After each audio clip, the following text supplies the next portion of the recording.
Estamos en comunicación telefónica con Guillermo Folguera, biólogo y filósofo, investigador del CONICET, es profesor de la UBA e integrante del grupo de filosofía de la biología, de la biología, y forma parte del equipo de Después de la Deriva, programa de radio que se emite por FM La Tribu. Además, es padre de 2 hermosas hijas. Hola Guillermo, ¿cómo estás? Claudio Bevilacqua te saluda. Gracias por acudir al llamado del Paso Cambiado. ¿Qué tal, Claudio? ¿Cómo estás? ¿Bien? Bien, ¿y vos? Bien, muy bien, bien. Bueno, me alegro mucho. Bueno, la inquietud de llamarte por esta nueva decisión que tiene el gobierno, no sé si es vieja o no, pero esta decisión que toma de permitir la investigación y poder perforar de alguna manera la base marítima argentina en busca de petróleo y gas, ¿no? Y a que a todos nos ha sacudido bastante, si nos hace de alguna manera preguntarnos muchas cosas. ¿Es posible? ¿Es bueno? ¿Es malo? Claro, eso es una decisión que es importante de pensar, primero cómo se gesta, ¿no? Claro. Después cómo se concreta y después qué consecuencias puede llegar a traer. Se empieza a gestar durante el gobierno de Macri. Esto es muy importante para comprender cómo muchas de estas políticas trascienden signos gubernamentales. Claro. Y tuvo mucho que ver con la elaboración el ex CEO de la empresa Shell, o uno de los CEO, que era Aranguren. Lo digo para que entendamos que después en todo caso son proyectos que lo levantan otros signos partidarios, pero es un proyecto claramente que nace de la mirada neoliberal clásica en torno al modo en el cual se tiene que comportar el Estado y cómo se tienen que usar los territorios. Claro. Después este proyecto continúa y hay, entre otras cosas, una audiencia pública que participan, creo que cerca de 400 personas, en las cuales prácticamente todas dieron elementos significativos en contra de la aprobación de esto. Y después el modo en el cual se concreta es un modo, francamente, a la luz de lo que es nuestra democracia, necesario de ser revisado, ¿no? Mediante un documento que presenta firmado por Cabandier, en la cual se menciona la aprobación, creo que fue el 30 de diciembre, de manera de que la reacción social claro. no sea tan fácil que se dé. Claro. Todo eso le da un preámbulo francamente preocupante. Sí, decime, Claudio. No, te decía que te afirmaba, ¿no? Claro, el 30 de diciembre toman la medida entre gallos y medias noches, y la gente no se puede quejar de alguna manera. Exacto, una medida que se sabía porque ya había habido una audiencia pública, el nivel de rechazo que tenía, claro. con una medida que se sabe que tiene un nivel de impacto altísimo. Hay 3 o 4 cosas que podemos decir, y después con un reguero que se hicieron a partir de ahí de mentiras o de verdades a medias, que también preocupa, porque se dijeron cosas del estilo que Equinor nunca había tenido accidentes, empezaron a aparecer rápidamente accidentes de Equinor, que Argentina no había tenido accidentes, empezaron a aparecer un montón de accidentes de Argentina, que dijo que Argentina ya tenía offshore. Cuando empieza a hablar la gente que sabe, marca que no es lo mismo cuestiones que están a 150 metros en Argentina, como esto que tiene un 0 más o multiplicado por 20 la profundidad. Estamos hablando de otras cosas, técnicamente otras cosas. Entonces, resulta muy difícil dar la discusión cuando se trata simplemente de promesas. Y toda una fase, además del riego de además del riego de en la parte de explotación, el riego de derrame, hay toda una parte previa de exploración que se da con un bombardeo de sonidos. Yo hace poco tuve contacto con gente que directamente está vinculado con el cuidado de ballenas y de pingüinos, y contaba la obviedad que va a significar que este bombardeo de sonido genere desastres para la fauna marina. Y yo agrego, para el ecosistema en general marino. Hace poco el ministro de Ambiente decía, bueno, créanme que esto no va a llegar a la orilla. Y a mí realmente me impresionó eso. De hecho hice alguna declaración pública al respecto, porque primero que está prometiendo algo que realmente no puede cumplirse, como que es si un derrame marino llega después a la costa o no. Después que hay otras experiencias, como en el caso de Brasil, que también se encargaron de publicitar, que muestran que sí llegó. Y en tercera instancia, fíjate, Claudio, la idea, ¿no? La idea de pensar que si no veo las torres, o suponete que no las veo, y si no llega el charco de petróleo, suponete que no llega, entonces no existe, ¿no? Es una idea que la hemos visto ya otras veces presente. Claro, totalmente. No se ve, no se siente, digamos, como que entonces no hacen daño, está todo bien. Lo preocupante para mí, a partir de lo que vos estás diciendo, es, bueno, primero,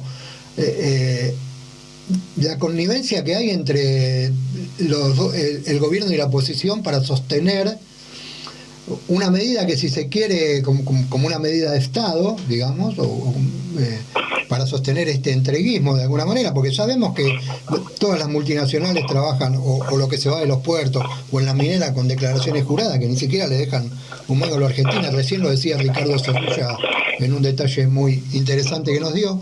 Digo, lo preocupante es ese nivel de connivencia que tienen para estas cosas, ¿no? Para el entreguismo. Totalmente. Y en todos los proyectos que mira, te voy a dar un ejemplo, déjame ir a otro ejemplo, pero donde se ve muy claro esto que estás diciendo, como en algunas cosas no hay grietas. Claro. El año que acaba de terminar, a través de la aprobación en Brasil, porque Argentina tenía una preaprobación, se aprobó el trigo transgénico.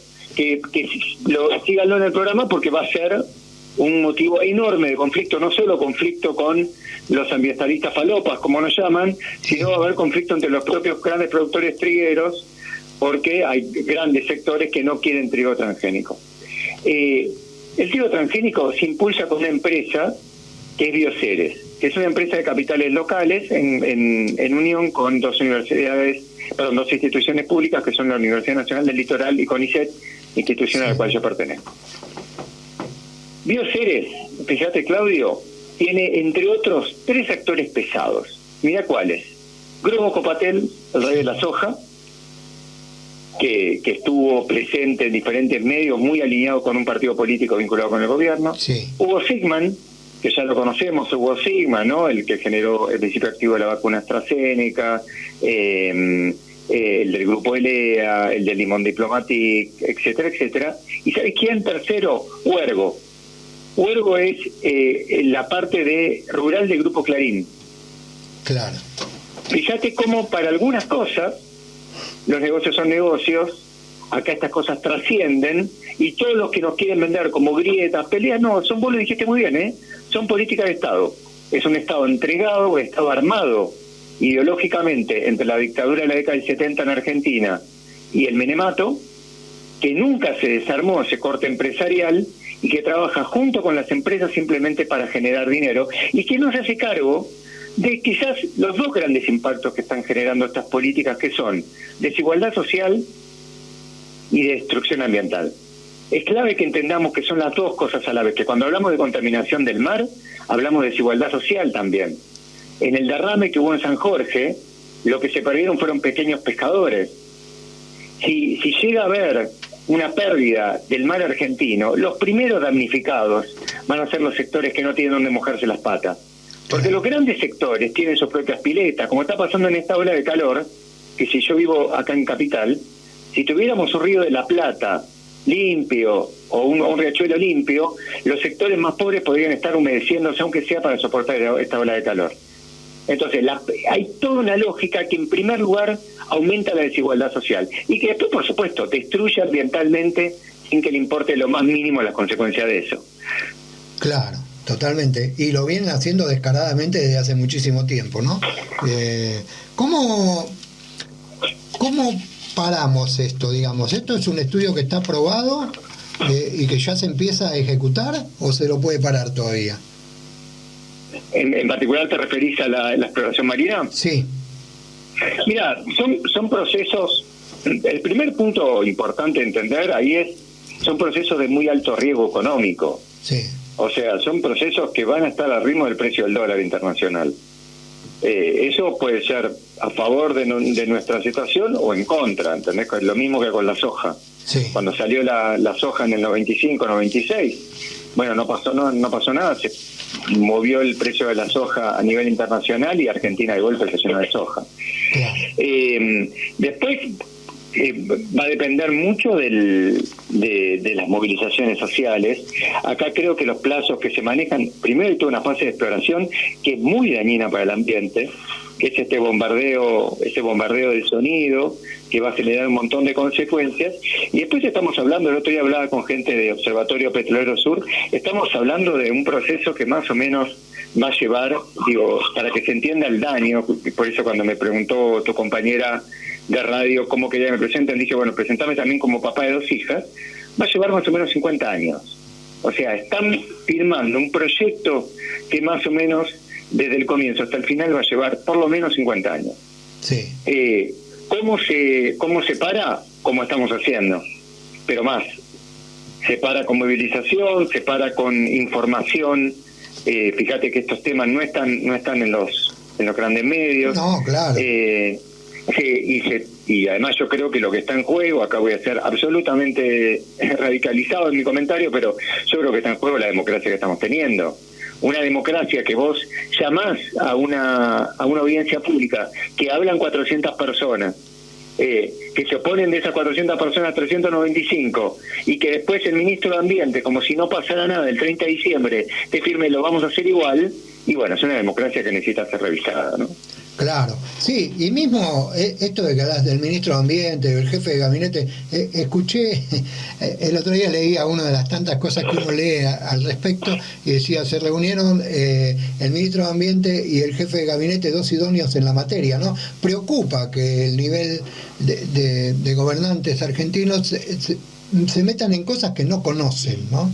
Y que más allá de los asesores que puedan tener, el resultado es esto, siempre una cuestión negativa para el campo popular o incluso para que Argentina sea soberana, porque esto está lejos de la soberanía nacional, está lejos de que Argentina sea un país soberano porque va a tener, perforaciones offshore.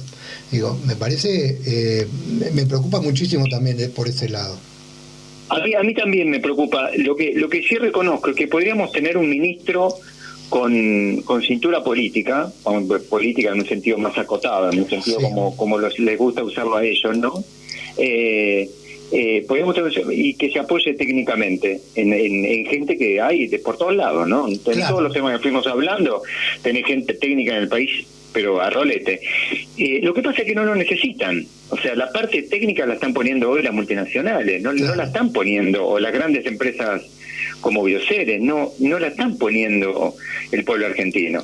No les interesa técnicamente cómo se puede producir alternativamente un trigo de calidad, no les interesa qué significa este bombardeo de sonido para cetáceos, no les interesa qué significaría poner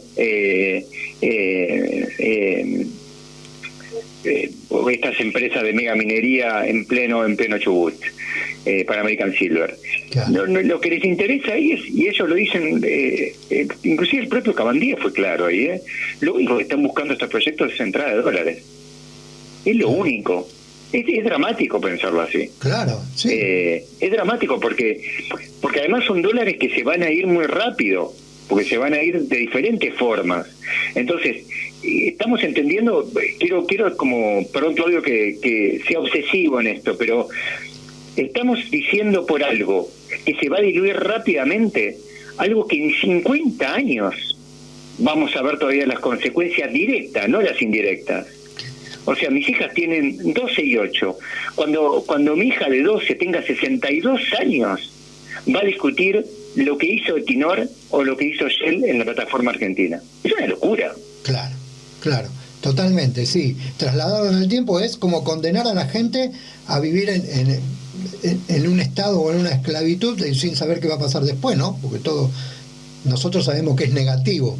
La gente que es más joven por ahí piensa y dice, no, bueno, pero es futuro, vamos a estar mejor, pensará desde ese lugar. Nosotros sabemos Exacto. Que es todo lo contrario. Y lo que también llama la atención, y esto quiero compartirlo con una pregunta también con los oyentes y con vos, llama la atención que siempre buscan los dólares por el mismo lugar, por el lado del negocio de las inversiones extranjeras y donde Argentina tiene poco, o el Estado tiene poco control sobre eso, cuando pueden tener una decisión política de no pagar la deuda y tener los dólares ahí, ¿no? Exactamente, hay una idea porque después cuando empezás a rascar y empezás a discutir, me tocó un par de debates con economistas alineados con no quiere decir tampoco con el gobierno, porque esto inclusive hasta trasciende este signo gubernamental y de alguna manera se pasan la pelota entre gobiernos. Un poco lo que aparece ahí es la noción de desarrollo, ¿no? Esta noción de desarrollo en la cual en el fondo realmente están convencidos que acá el éxito se dirime en toneladas de producción de algo, no importa si es oro, plata, pino, eucalipto, petróleo, gas, trigo, soja, da medio lo mismo, litio, da medio lo mismo. Entonces se dirime en eso. Y entonces tenemos que sacrificar nuestros territorios y nuestros cuerpos para que le cierren las finanzas de esa manera, porque además eso va a significar concretar nuestro sueño como país desarrollado. La verdad es que tenemos que cortar con esa dinámica, porque además las consecuencias están a la vista, ¿no? O sea, no es que estamos avisando, no solo estamos avisando en el sentido de que vino una ola de calor inédita en nuestro país, que tenemos parte del territorio incendiado, que tenemos toda la contaminación química en nuestros cuerpos de agua que ni siquiera se cuantifican. También tenemos una de cada dos familias que no comen todos los días. Claro. Entonces, si no se comprende que todo este modelo que estamos hablando, porque de hecho fuimos a todos casos de cosas que tienen por lo menos 25 años, son causas de esta situación actual que estamos viviendo, evidentemente es un problema ponerlo en discusión de manera profunda. Claro, totalmente. La realidad es el país que nosotros tenemos y no podemos dejar de ver. Nosotros lo decimos todos los programas, digamos, el 42% de pobres, un alto índice de desocupación, gente que no tiene dónde vivir, el tema territorial, digamos. Este es el resultado de las políticas que vienen llevando por lo menos desde los últimos 40 años, ¿no? Tal cual. Y un modelo que fue pensado. No es un accidente, no es algo que nos golpeó. Claro. No es algo que nos golpeó. El modelo de los militares de la década del 70 y las reformas institucionales. Ahora, si me permitís, Claudio, no sé si hay tiempo, te cuento otro ejemplo. Sí, contame. Otro ejemplo de otro tema, pero donde se ve claro esto que estamos hablando. Yo investigué, entre las cosas que estudié fue la aprobación por parte de Argentina de un tipo de insecticida, que son los insecticidas tipo neonicotinoides. Me interesaban en relación con lo que causaban con las abejas, porque Europa los acababa de prohibir. Entonces traté de entender por qué Argentina los aprobaba. Y entrevisté a gente de Senasa. Y de vuelta, Senasa tuvo una reestructuración durante el Menemato, en la década del 90. Cuando entrevisté a la gente de Senasa, a uno de los responsables, que es Guillermo Haidt, entre las cosas que me dice, fue la única entrevista que no me dejaron grabar, entre las cosas que me dice fue, Senasa no se rige con el principio de precaución, Senasa se rige con el principio de costo-beneficio. Fíjate, Senasa tiene su propio régimen. Y además, Senasa, le pregunté por qué no hacía sus propios estudios con agrotóxicos. O sea, los insecticidas, los insecticidas, Senasa le crea a las propias empresas que presentan sus papeles. ¿Se entiende, no? O sea, Bayer pide que le aprueben un químico y Bayer presenta los papeles y Senasa se los firma. A la respuesta de Guillermo Haidt es: nosotros creemos en la ética empresarial. Senasa, el principal órgano de control institucional que tiene el Estado, se sostiene en su práctica por la ética empresarial, la ética de las multinacionales. Las petroleras es exactamente lo mismo. El proyecto está sostenido por la ética de Shell, de Equinor o de lo que sea. Claro, sí. Y en los puertos pasa lo mismo, digamos. El Estado tiene que confiar en las declaraciones juradas de los granos que se llevan o que entran, o lo que entra y lo que sale por los barcos, y con las explotaciones mineras lo mismo, ¿no? Ellos hacen una declaración jurada y dicen, bueno, nos llevamos tanta piedra, y pagan por eso, que después terminan no pagando, ¿no? Totalmente se trata de una lógica general. Digamos, una práctica perversa en la cual mucha gente se da cuenta, y lo que también llama la atención, lo quiero compartir con vos, Guillermo, digo, bueno, ¿cuándo lo paramos? ¿Cómo lo paramos? Ya sé que con movilizaciones, Ricardo Rulla decía recién en decir, bueno, unirnos, limar los grises que tenemos, dice, a veces nos separamos por algunos grises, pero tenemos que apuntar hacia lo mismo. Digo, pero ¿alcanza solamente con eso? Digo, hay medidas que me parece que hay que tomar rápidas y que bueno, yo tomo como ejemplo un poco la lucha del pueblo chubutense en estos días, que salió a ponerle el cuerpo y la vida a su pretensión, ¿no? Digamos. Sí, sí. Digo, ¿qué lejos estamos? ¿Estamos lejos o estamos cerca de una situación como esa? Chubut es la conclusión, el resultado de lo que fueron 20 años de organización. Digo. Claro.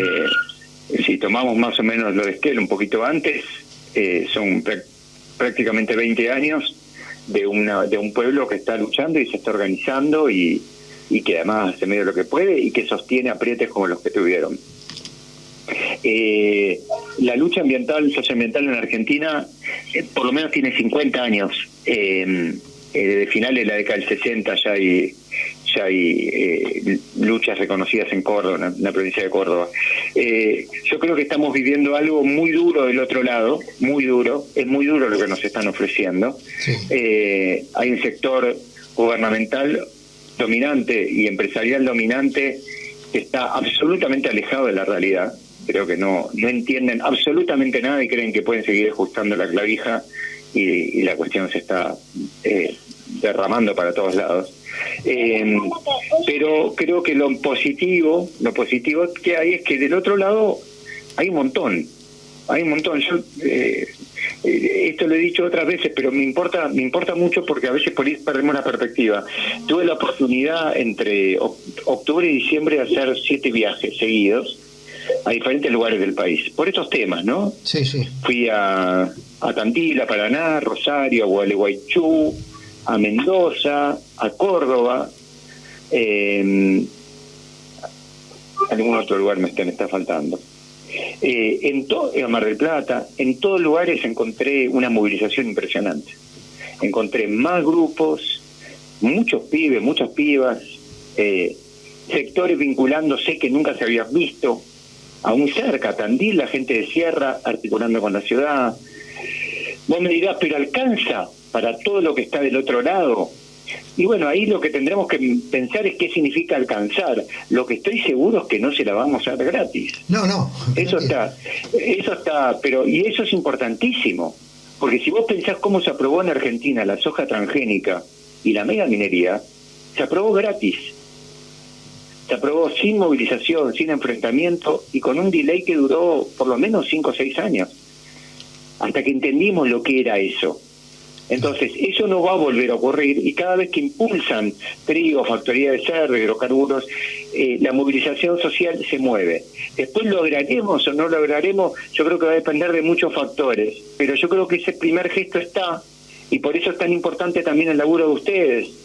Un laburo de información y de circular otro tipo de idea y otro tipo de reflexión y otro tipo de proyección temporal. Estos proyectos son proyectos que no contemplan el mediano plazo. Eso es importantísimo que lo entienda la gente que está escuchando. Claro. O sea, son proyectos, nada de lo que hablamos se contempla a 5 años.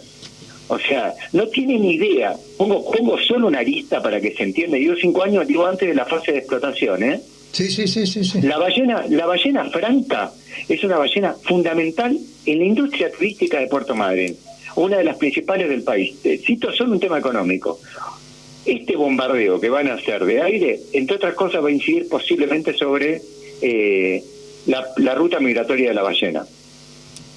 Solo para que se entienda lo que puede estar en juego. Claro. O sea, una de las principales industrias del país turísticas puede estar en juego directamente con esta fase de exploración. Sí, bien. Hablábamos hace un rato de la democracia, ¿no? Y por supuesto, la democracia es una palabra por ahí que acá en la Argentina no se llega a concretar con todo lo que encierra esa palabra, porque democracia no es un país con 40% de pobres y todo lo que hablamos y todas las desigualdades que hay, ¿no? Digo, a mí me gusta preguntar siempre y te doy la libertad para que respondas, por supuesto, como todas las preguntas, ¿no? Digo, pero si tenemos los gobiernos que tenemos, que de alguna manera las políticas de Estado son la del entreguismo, la de apostar al capital extranjero para la fuga de los dólares y demás, ¿cómo los cambiamos? Digo, ¿hay que seguir votando? Digo, porque todos los años o todas las propuestas que hay, digamos, a veces nos llevan hacia los mismos lugares. ¿Cómo hacemos con este tema? Sé que hace poco, Bahía Blanca. la anécdota venía por Bahía Blanca y fue otro de los lugares que estuve que me impresionó mucho. En una reunión con compañeros y compañeras de Bahía Blanca, en un momento una persona muy lúcida de allá, salió un tema parecido a esto, sí, ¿no? Y alguien le dijo, bueno, pero yo estoy cansado porque la gente se queja, pero después va y vota, ¿no? Fue una reflexión diferente a la tuya, sí, pero fue en la línea del voto, ¿no? La respuesta de esta militante de muchos años a mí me pareció brillante. Fue, mira, yo no sé qué vota la gente cuando vota. Yo no sé qué vota. Yo voto determinadas cosas, pero yo no sé qué vota la gente cuando vota. Lo que sé es que en estos temas la cosa no se dirime del voto. Yo tendría, y me pareció muy lúcida, y me pareció muy clara, porque además, de hecho, yo a veces voy, voto, a veces digo que no, a veces voto a tal partido, a veces tal otro. Pero me doy cuenta que en todos estos años que estuve militando, son 20 años de tema socioambiental, siempre entendí que no estaba en juego en la votación. Por ahí sí había algún partido que lo levantaba. De hecho, por ejemplo, el FIT en la última elección hizo varios pronunciamientos y se está moviendo, doy fe, en los territorios en ese sentido. Pero los grandes partidos que gobiernan, los grandes en sentido de chances, no ponen esto en juego. Y como hablábamos antes, de alguna manera ya acuerdan, está fuera de agenda.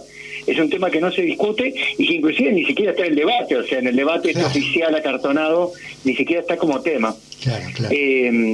Así que esa a mí me pareció una buena idea. Independientemente de a quién se decida votar, estos temas tienen que movilizarnos porque no están siendo ni siquiera reconocidos por la agenda gubernamental de elecciones.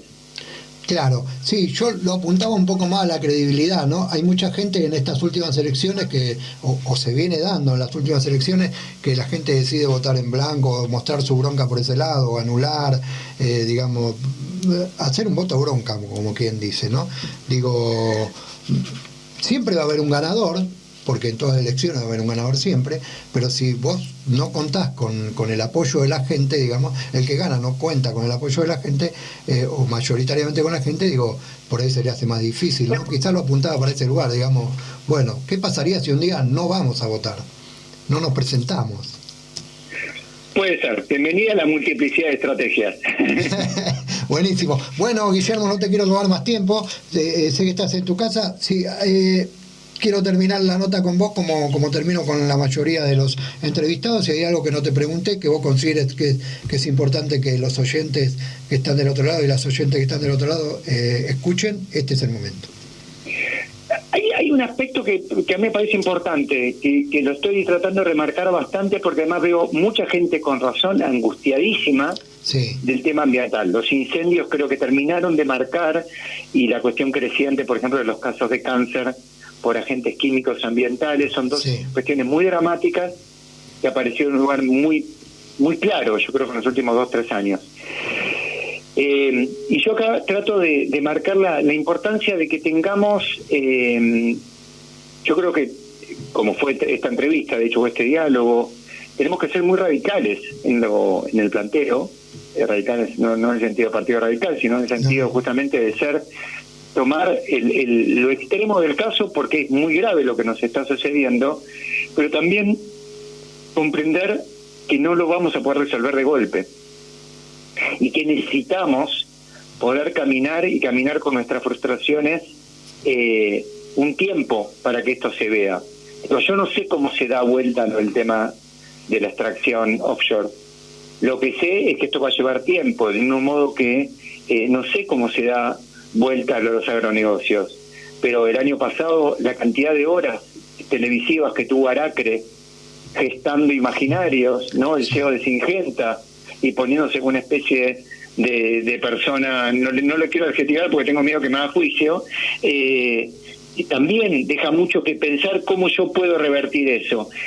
Pero sé también lo que vos decías, sé que Chubut, sé que las comunidades están organizándose. Uy, se nos cortó, pero ¿por qué nos pasan estas cosas? Sepan entender, queridos y queridas oyentes, ya estoy llamando de nuevo a Guillermo. Bien, ahí bajamos la música, estábamos escuchando Canción del Soldado, que después la vamos a presentar, pero vamos a cerrar la nota con Guillermo Folguera, que se nos cortó hace un ratito. Hola, Guillo, acá estamos. ¿Cómo andas, Claudio? ¿Todo bien? Sí, todo bien. Bueno, estábamos cerrando la nota, había una cuestión importante que vos querías contarle a los oyentes. No, que me parece que en términos de militancia es clave entender que estos temas se resuelven a mediano y largo plazo. Sí. Es tan grave la situación que no se resuelve a corto. Yo ahí hago una distinción entre lo urgente y lo inmediato. El problema requiere soluciones urgentes, pero que no se van a dar de manera inmediata. Sí. Entonces, los pibes y pibas que tienen leucemia tienen el contacto cotidiano con químicos que les genera eso. El río Mendoza está seco en gran parte de su cauce porque tienen un sobreconsumo y producto también de cuestiones climáticas que están incidiendo de diferente manera. El río Paraná lo mismo, digo. Entonces, entender esto. Lo digo sobre todo para prevenir las frustraciones. Entender que acá no se trata de soluciones inmediatas, más las personas jóvenes necesitamos un compromiso colectivo, necesitamos entender este desvío que estábamos hablando de los grandes sectores gubernamentales y empresariales, y necesitamos entender que somos un montón. Somos un montón. En cualquier lugar donde voy, Claudio, hay un montón de gente movilizada por esto. Así que bueno, por mi parte agradecerte. Bueno, igualmente nosotros te agradecemos muchísimo estos minutos que nos diste y en cualquier otro momento te vamos a volver a llamar porque la idea de nuestro programa es esta, ¿no? Denunciar, visibilizar, hacer que la gente se dé cuenta de lo que nos está pasando y bueno, esa es la idea. Dale, perfecto. Bueno, dale, quedamos en contacto y un enorme abrazo. Te mandamos un abrazo grande, gracias a vos. Estuvimos hablando con Guillermo Folguera, biólogo y filósofo investigador del CONICET, es profesor de la UBA e integrante del grupo de filosofía de la biología y forma parte del equipo de Después de la Deriva, programa de radio que se emite por FM La Tribu. Además, como él decía, padre de 2 hijas, que si esto se da, dentro de 50 años van a estar discutiendo los problemas que estamos discutiendo nosotros ahora. Tremendo.